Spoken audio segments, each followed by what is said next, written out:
Assalamualaikum dan selamat sejahtera. Saya selamat berada di Bandaraya Bangkok dan saya berada di Sukhumvit hari ini.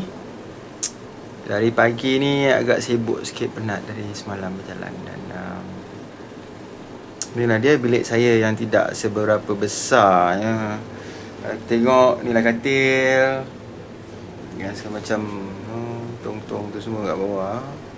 Kita tengah nak sort lah kan, tengok hari ni macam mana. Dan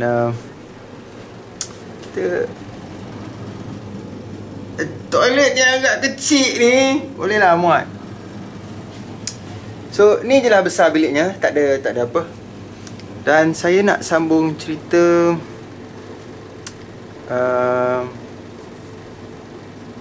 tentang kargo. Sekejap. Hari ni saya dah ke pejabat kargo, actually baru balik. Dan juga saya dah submit dah semua dokumen untuk submission. Jadi nampaknya proses telah pun bermula dan mungkin akan mengambil masa dalam 5 hari bekerja.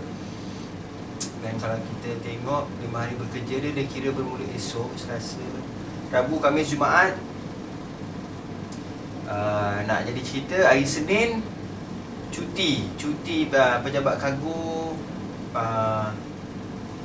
Dia dangerous goods tu, barang-barang terlarang berbahaya, dia tutup hari Senin.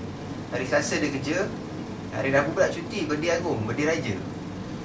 Jadi harap-harapnya saya dapat jawapan hari Jumaat dan kita tengok macam mana. Dan selewat-lewatnya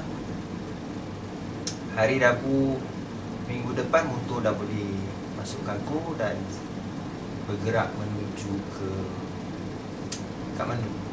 Dan saya mungkin akan ambil flight pesawat hari Khamis pagi menuju ke Nepal. Apa lagi nanti saya akan update anda seterusnya di dalam Certificate